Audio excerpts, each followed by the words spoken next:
तुम्हारे खून का बाल ठंडा तो नहीं हो गया? आधा घंटा बैठ जाओगे ना, आधे घंटे में प्यास तो नहीं लगेगी। जय भीम, जय भारत, जय मंडल, जय जोहार, जय संविधान। मुझे मीडिया के साथियों ने कहा कि हमें इतनी उम्मीद नहीं थी कि इतने लोग आएंगे।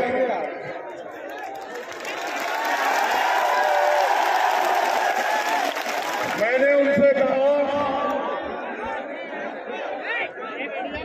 कि मेरी उम्मीद से कम लोग आए और ये ग्राउंड छोटा है, क्योंकि जितने लोग अंदर है इससे ज्यादा लोग बाहर खड़े हैं। बाहर जाके देखो।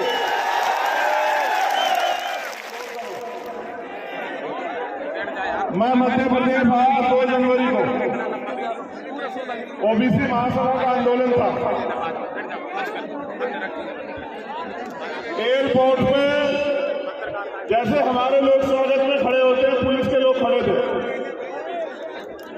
ताली वाली मत बजाओ, सुनो सिर्फ कि कितने बड़े षड्यंत्र होते हैं।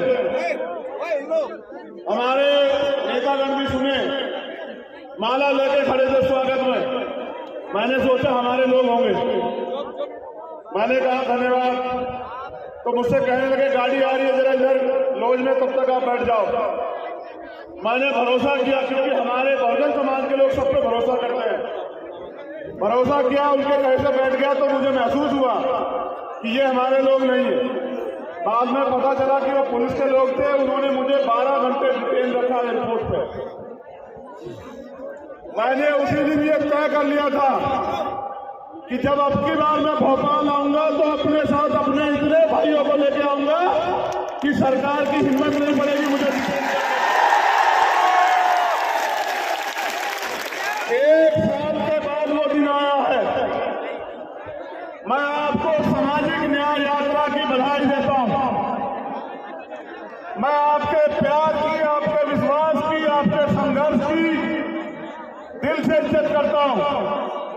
लेकिन अगर मेरा दर्द आप नहीं सुनोगे और उस पर अमल नहीं करोगे तो मेरे जैसे 1 लाख चंद्रशेखर पैदा होकर काम करे, आपकी जिंदगी नहीं बदलेगी।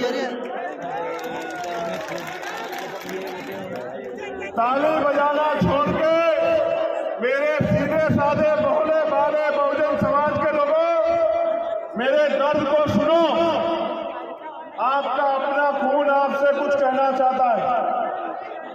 क्या मेरा दर्द आपका दर्द नहीं है?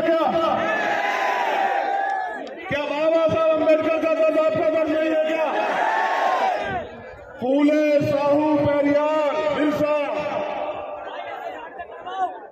बाबू जगदेव प्रसाद कुशवाहा, जगन्नाथ कपूरी ठाकुर, महामना राम स्वरूप वर्मा,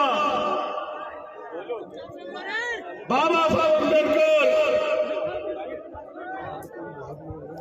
माँ झलकारी बाई, माँ अवंतिका बाई, माँ उदा देव पासी, माँ रमा बाई, माँ सावित्रीबाई फुले, माँ फातिमा शेख, मान्यवर दीना माना वाल्मीकि और मान्यवर काशीराम साहब का दर्द आपका दर्द है या नहीं है? बताओ। क्या उनके अधूरे सपनों को पूरा करना आपकी जिम्मेदारी, मेरी जिम्मेदारी है या नहीं है? बताओ। आने वाली पीढ़ी आपको क्यों याद रखे? इस बात के लिए कि आप गुलामी को सहते मरे, या इस बात के लिए कि आप गुलामी के खिलाफ लड़े? क्यों याद रखे? बताओ। तो फिर समझो और सुनो। एक आजादी की लड़ाई लड़ी गई 1857 में, जो अंग्रेजों से आजादी की लड़ाई थी, मेरठ से शुरू हुई। इतिहास में बार बार हमें चंद लोग ये कहते हैं कि आजादी की लड़ाई में इन वर्गों का कोई योगदान नहीं है। हमारे योगदान को नकारते हैं। इतिहास सुनो। आजादी की लड़ाई 1857 जो 10 मई को शुरू हुई मेरठ से, उसके नायक कौन थे? माता दीन वाल्मीकि और कोतवाल धन सिंह गुर्जर, जिन्होंने अपने प्राणों का बलिदान देकर उस आजादी की लड़ाई की शुरुआत की। 1804 उदयिया चनार चौरा चोरी का जो कांड हुआ उसका इतिहास पढ़ो, जिनको सबसे पहले फांसी हुई भारत में। अगर पढ़ना है तो तिलकाराम मांझी पढ़ो, पढ़ना है तो उदयदेव फांसी पढ़ो, पढ़ना है तो टीपू सुल्तान पढ़ो, और अगर पढ़ना है तो चमार रेजिमेंट पढ़ो अगर तुम्हें इतिहास पढ़ना है।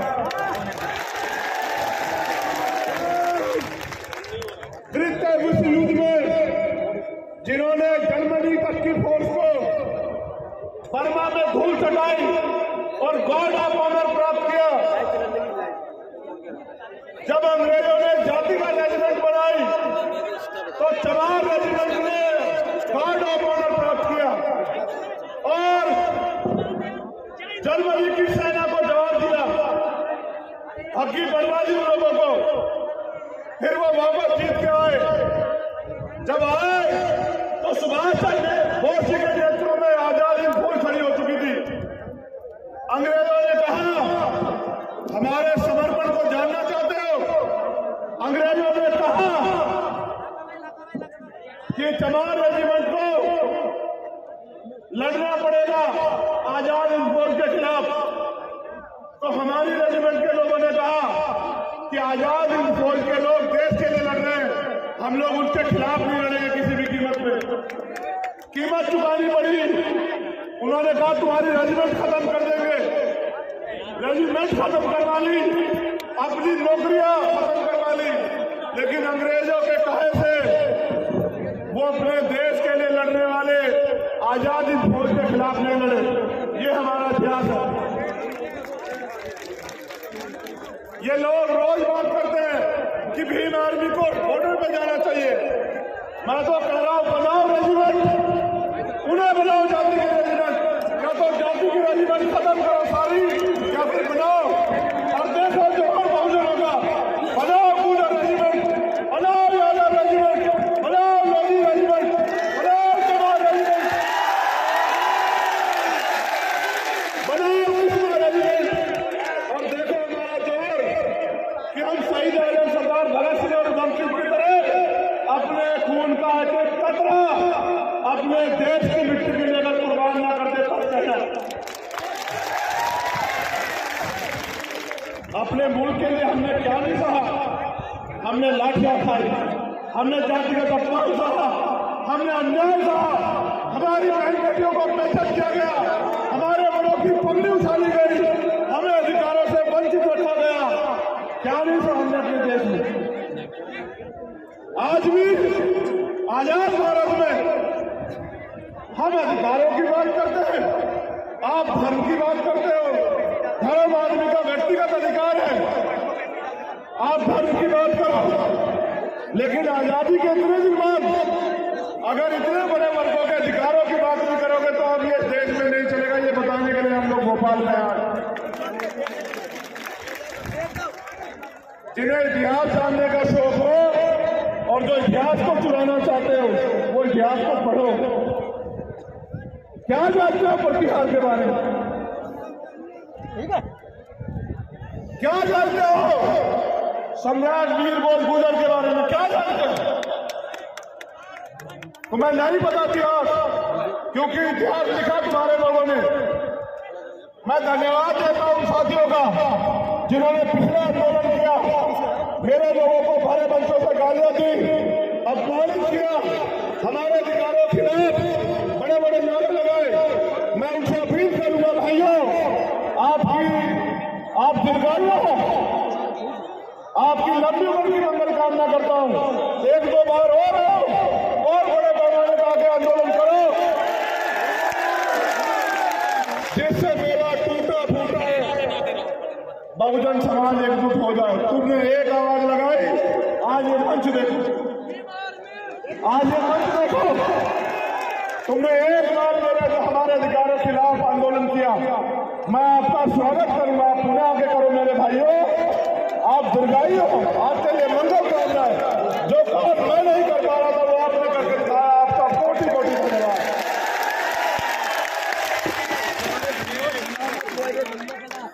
मैंने आपको एक आजादी के बारे में बताया, और भी इतिहास है उस आजादी का। दूसरी आजादी तब मिली जब बाबा साहब अम्बेडकर ने भारतीय संविधान में कमजोर वर्गों के आगे बढ़ने के लिए रास्ते खोले। आजाद प्रदेश 1947 में हुआ, लेकिन असली आजादी 26 जनवरी 1950 को संविधान लागू होने के बाद मिली। अगर हमारा राष्ट्रीय पर्व है तो वो 26 जनवरी 1950 है। दूसरी आजादी मिली, लेकिन आजादी अभी साथियों अधूरी है। मेरी बात पे गौर करो कि जब देश आजाद हुआ,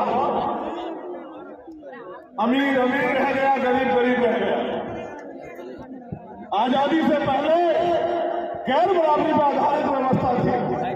उस व्यवस्था में अति पिछड़ों, जिनको आज के पिछड़े कहते हैं, जिनको आज के अनुसूचित जाति जनजाति कहते हैं, उन लोगों को राष्ट्रपिता ज्योतिबा फूले की किताब गुलाम नबी में शूद्र कहा गया, अतिशूद्र कहा गया। उनको पढ़ने तक के अधिकार नहीं थे। वो आजादी जो मिली, उसका फल तब मिलेगा इस समाज को जब ये समाज राजनीतिक हैसियत बना के और भारतीय संविधान को पूर्ण रूप से लागू इस देश में कराएगा। जिस दिन भारतीय संविधान पूर्ण रूप से लागू होगा, उसी दिन असली आजादी हम लोगों को मिलेगी। और याद करो बाबा साहब अम्बेडकर की वो बात जो उन्होंने मुझसे, आपसे, हम सब लोगों से कही कि बड़ी मुश्किल से तमाम तरह के अन्याय, आरोप, अपमान और आपके मेरे जैसे 4 बच्चों की कुर्बानी देके बाबा साहब अम्बेडकर उस कारवां को यहां तक लेके आ पाए। उन्होंने अपील की मुझसे और आपसे कि इस कारवां को पीछे मत जाने देना। मेरे बच्चों, मैंने बहुत अपमान सहा, आज कारवां पीछे जा रहा है। समाज की निगाह आप योद्धाओं पे जो इस मंच में बैठे और जो वहां बैठे, मैं जितना सम्मान इनका करता हूँ उतना आपका भी करता हूँ, उसका भी करता हूँ जो वहां दीवार पे खड़ा है, जो वहां गाड़ी में बैठा है, मैं उसका भी बहुत सम्मान करता हूँ। वो बात बाबा साहब ने उन लोगों से, सब लोगों से कही जिनको उनके ऊपर उम्मीद थी। आज नौजवान साथियों के साथ हमारी माताएं बहनें धूप में बड़ी मेहनत से बैठी हुई। मैं धन्यवाद देता हूं हमारी जो महिला नेता इस मंच पर बैठी है, मैं उनका दिल की गहराइयों से धन्यवाद देता हूं कि बाबा साहब अम्बेडकर के संविधान से आज जिस महिला को कमजोर कहा जाता था, इस संविधान की बदौलत को समाज की बेटी आज नेतृत्व करने लगे। मैं धन्यवाद देता हूं। मैं धन्यवाद देता हूं उन बच्चियों को, लक्ष्मी को, और एक जो दूसरी बच्ची थी वो बामनिया, खुशी, और वो छोटा बच्चा। मेरे भोले समाज के लोगों को बच्ची 5 साल की समझती है, आप लोग नहीं समझ पा रहे हो। वो 5 साल की बच्ची समझती है कि हमें अपने अधिकारों के लिए लड़ना है। आवाज नहीं आ रही है?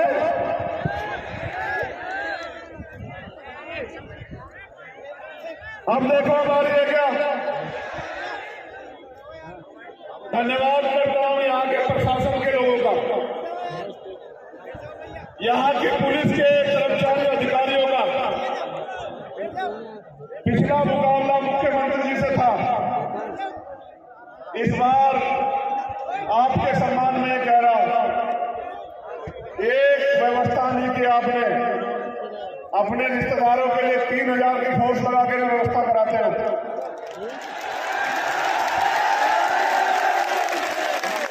और हमारे लोगों के लिए ये व्यवस्था कराते हो।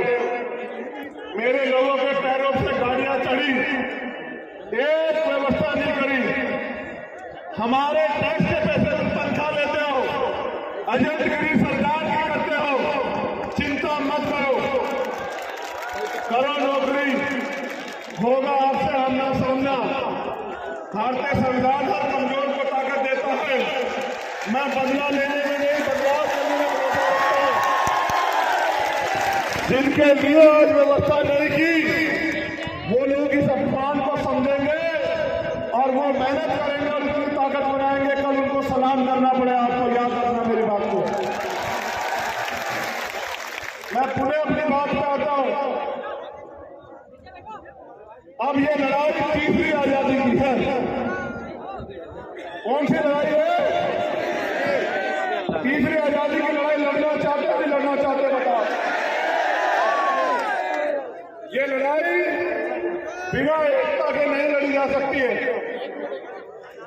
मध्य प्रदेश में रहने वाले 90% समाज जो बहुजन समाज है, पिछड़ा, दलित, आदिवासी और अन्य धार्मिक अल्पसंख्यक, उन लोगों को एकजुट होना पड़ेगा। उनके नेताओं को नहीं, उनके समाज को एकजुट होना पड़ेगा और अपने अधिकारों के लिए संघर्ष करना पड़ेगा। मेहनत करनी पड़ेगी, समाज को जाकर जागरूक करना पड़ेगा, तब हम तीसरी लड़ाई की आजादी जीतेंगे। क्या आपको 2 अप्रैल का न्याय याद है? जरा हाथ उठा के बताओ कितने लोगों को याद है?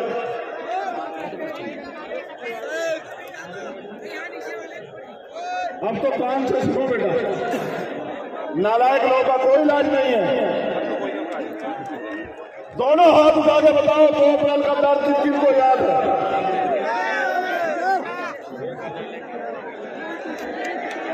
खून के आंसू रुलाए सरकार ने, खून के आंसू। हजारों लोगों ने जेल काटी, इतने परिवारों ने शहादतें सही, कितने साथियों के बदन पे लाठियों ने खाल उधेड़ ली। हमारा खून बहा मध्य प्रदेश में। 2 अप्रैल के आंदोलन में सरकार के लोगों ने हमारा तमाशा बनाया, हमारा मजाक उड़ाया। हमारे खून पे हंसे सरकार के लोग। यही सरकार थी भारतीय जनता पार्टी की। इनसे बचने के लिए आपने कांग्रेस की सरकार बनाई। उन्होंने भी हमारे लिए कुछ नहीं किया। वो तो अपनी सरकार भी नहीं बचा पाए, अकेले वो सरकार का मुकाबला नहीं कर सकते। इसलिए आप बहुजन समाज के लोगों को अपने पैरों पर खड़ा होना चाहिए। हम ही ऐसे लोग हैं जो इनका सामना कर सकते हैं। ये दम अब यहाँ की कांग्रेस पार्टी में नहीं रहा। अब अगर इस निकम्मी सरकार को कोई उखाड़ कर बैठ सकता है तो वो यहाँ उपस्थित मेरा बहुजन समाज है, वही उखाड़ कर बैठ सकता है, कोई उखाड़ नहीं। हमारे हक छीने जा रहे हैं, हमारे प्रदेश में हमारे हक छीने जा रहे हैं, क्योंकि हम लोग एकजुट नहीं है। अगर हमें हक बचाने हैं या हक देने वाला बनना है तो हमें एकजुटता करनी पड़ेगी। क्या आप एकजुटता देने तैयार हो? जो सवाल पूछ रहा हूं उसका जवाब मन से दोगे? अगर पिछड़े वर्ग के भाइयों के अधिकारों पे आंच आओगी तो खून देने के लिए तैयार रहोगे? बताओ, दोनों हाथ उठा के बताओ।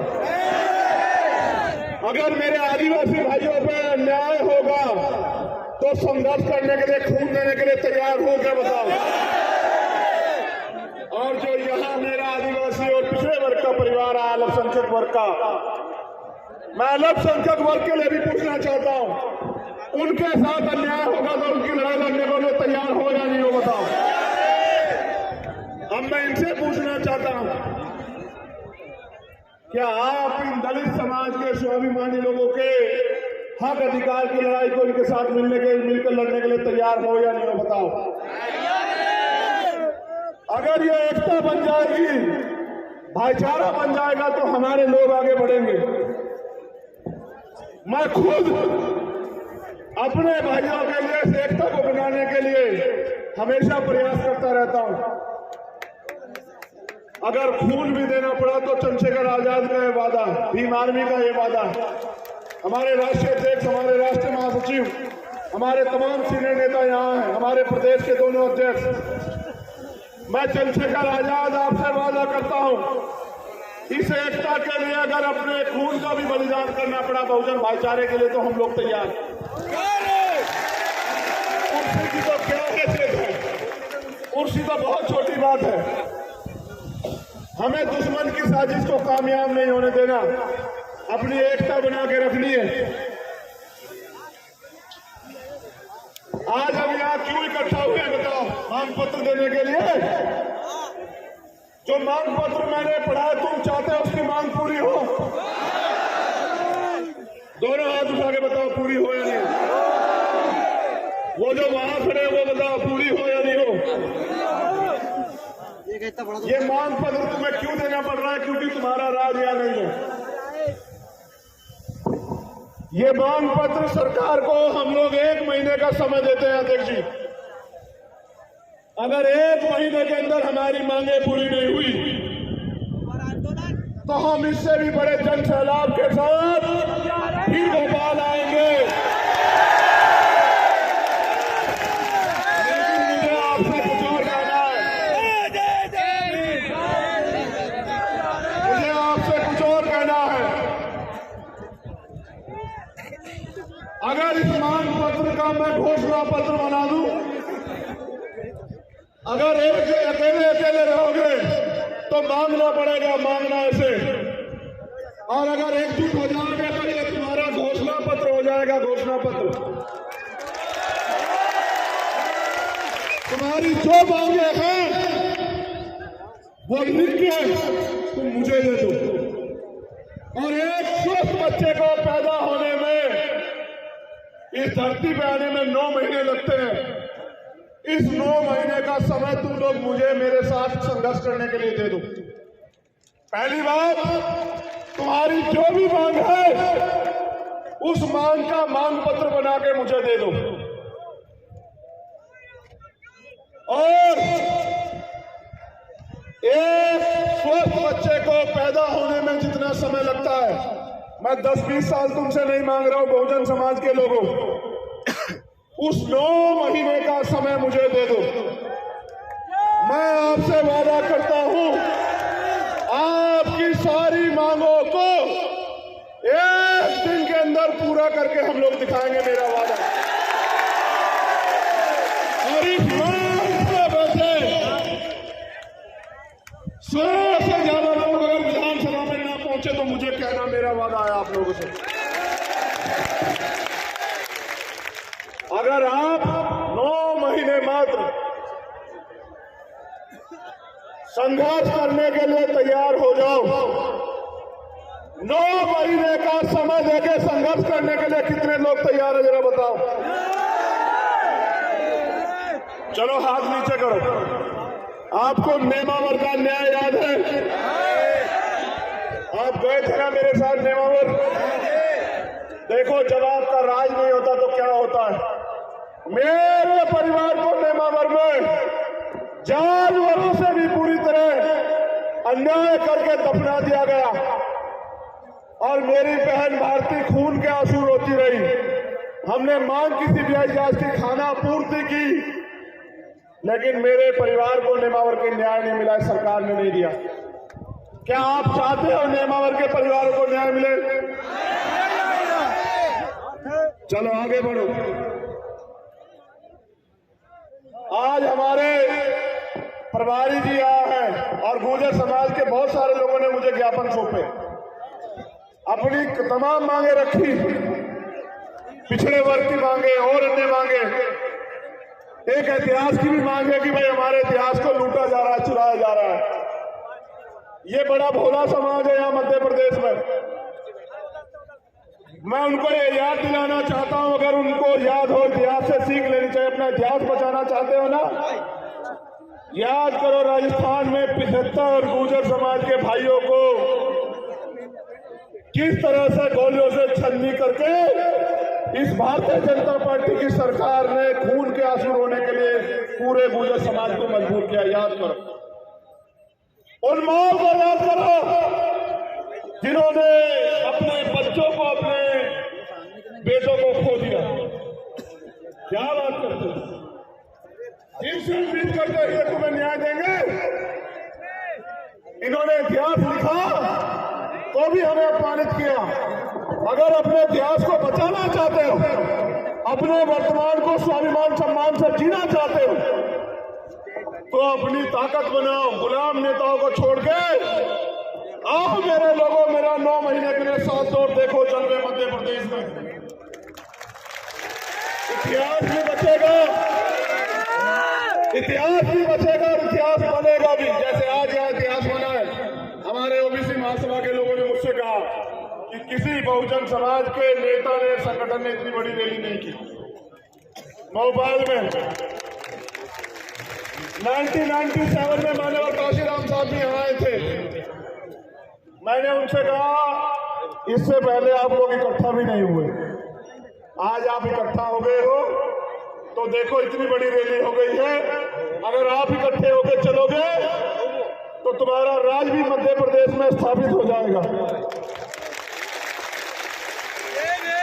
सरकार इतनी डरेगी आज की आपकी रैली के बाद कि कुछ लोग जो मंच पर बैठे हैं, हो सकता है कल उनको भाजपा ज्वाइन करा ले।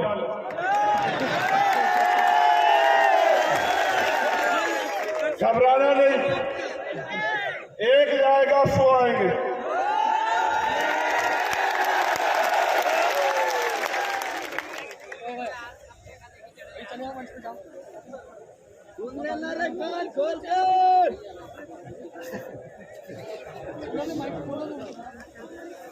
मुख्यमंत्री ने अभी घोषणा की, रविदास जयंती के अवसर पर 100 करोड़ रुपए की घोषणा की। इससे पहले उन्होंने घोषणा की थी उज्जैन में 50 लाख रुपए की, इंदौर में भी की थी 25 लाख रुपए की। मैं मुख्यमंत्री से पूछना चाहता हूं, शिकारी आता है, दाना फेंकता है,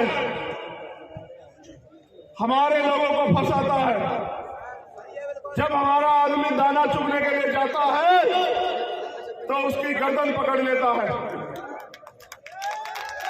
जिन्होंने पिछले 4 साल में नहीं किया वो अब आपके लिए करेंगे।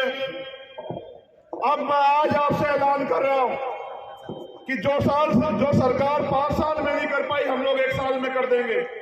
जो मांग पत्र आपका है वो घोषणा पत्र बना के काम कर देंगे। अभी बजट आएगा, मुख्यमंत्री जी और घोषणाएं करेंगे। इनकी घोषणा में तो नहीं तुम लोग आने वाले, शिकारी के जाल में तो नहीं फंसोगे। नहीं, दोनों हाथ उठा के बताओ। बहुत अच्छे। अरे जगह नहीं भाई। मुख्यमंत्री ने कहा 1 लाख नौकरी देंगे अगस्त तक। कहा ना, जो मुख्यमंत्री अपने स्वाभिमान सम्मान की रक्षा न कर पा रहा हो मध्य प्रदेश में, वो हमारे लोगों की स्वाभिमान सम्मान की रक्षा क्या करेगा? क्योंकि वो भी मेरे परिवार के व्यक्ति हैं। मैं उनके साथ जो अपमान किया गया, मैं उसके लिए भी खेद प्रकट करता हूं कि किसी को अधिकार नहीं है पिछड़े वर्ग के मुख्यमंत्री को अपमानित करे, लेकिन उनको भी अधिकार नहीं है पिछड़े वर्ग का कहलाने के लिए।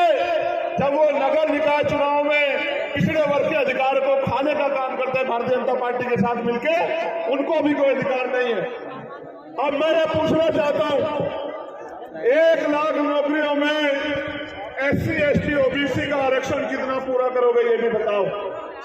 2 लाख से ज्यादा बैकलॉग पड़ा हुआ है, उसको कब भरोगे मुख्यमंत्री ये भी बताओ। 68,000 की भर्ती हुई, हमारे नेता जानते हैं उत्तर प्रदेश में 69,000 की शिक्षक भर्ती, 20,000 पद ये सरकार खा गई थी भारतीय जनता पार्टी की। इस सरकार से हमें कोई उम्मीद नहीं है। आप इस निकम्मी सरकार से कोई उम्मीद ना रखो। अब काम की बात सुनो, राजनीतिक बात बताओ आपको।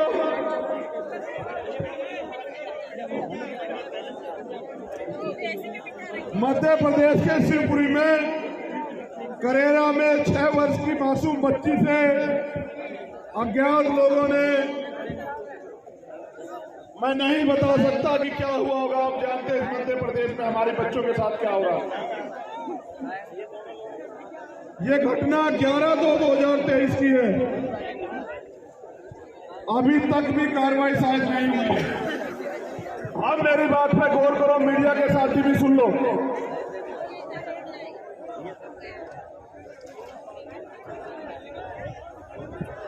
मैं जो बात आपसे कह रहा हूं, अगर ये भारतीय जनता पार्टी और कांग्रेस कर दे तो मीडिया के लोग इस पे सवाल पूछना। जो समाज सरकार बना सकता है वो अपने लोगों की सरकार क्यों नहीं बना सकता। इस मध्य प्रदेश में अनुसूचित जाति जनजाति का मुख्यमंत्री क्यों नहीं बन सकता, आप बताओ मुझे। मेरा वादा है कि हम लोग भाईचारा बना के एक पॉलिसी बनाएंगे। सुन लो, आज मीडिया के लोग जानना चाहते थे ना, जो मान्यवर काशीराम साहब कह के गए उनका वादा अधूरा है। अगर मेरे आदिवासी समाज के लोग तैयार हो जाए तो पहला आदिवासी मुख्यमंत्री हम लोग बनाने का काम करेंगे मध्य प्रदेश में। और जाओ बीजेपी कांग्रेस के लोगों को कहो कि वो बना के दिखा दें, वो बनाएंगे तो राज्यपाल या राष्ट्रपति जिनके हाथ में कोई पावर नहीं है, सिर्फ दिखावा करेंगे। बहुत नेता तैयार हो गए मेरे आदिवासी परिवार में। तुम लोग मोर्चा, मेरा वादा है कि पहला आदिवासी मुख्यमंत्री मध्य प्रदेश में हम लोग बना के दिखाएंगे। इसी बात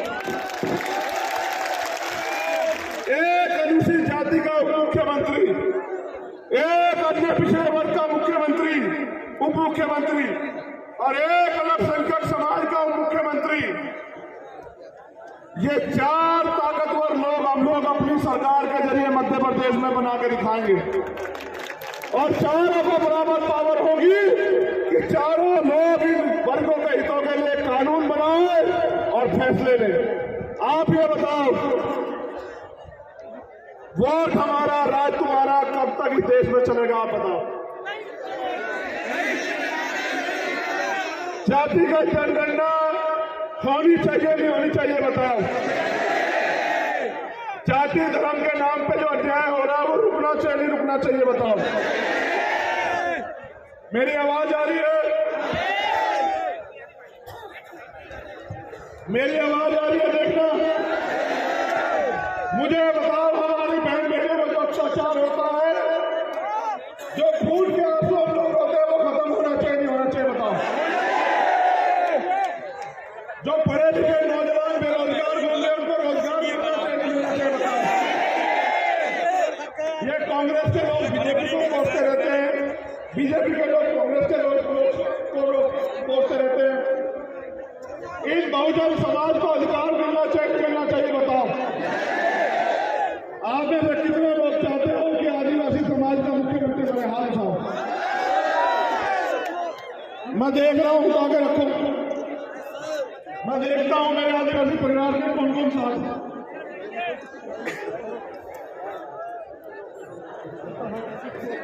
बैठ हाथ नीचे कर लो।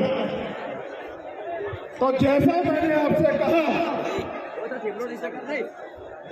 कि सपने उन्हीं के पूरे होते हैं जिनके सपनों में जान होती है, और पंखों से कुछ नहीं होता दोस्तों, हौसलों से उड़ान होती है। 1 महीने का समय हम लोग सरकार को देंगे कि सरकार हमारी मांगों को माने। अगर सरकार ने हमारी मांगों को नहीं माना तो 1 महीने के बाद हम लोग रणनीति बना के बहुजन समाज में भाईचारे के सम्मेलन चलाएंगे और बहुजन समाज के लोगों को अपने पैरों पर खड़ा होने के लिए तैयार करेंगे। मेरे जाने के बाद ये हम गौर करोगे, हमारी एकता को तोड़ने के लिए झगड़े कराओगे। वादा करो मुझसे कि अपने लोगों से नहीं लड़ोगे। आप लोग वादा करो, अगर लड़ोगे तो दुश्मन की नीतियों के खिलाफ लड़ोगे, एक दूसरे की ताकत बन के लड़ोगे, एक दूसरे के खिलाफ लड़ोगे, बताओ।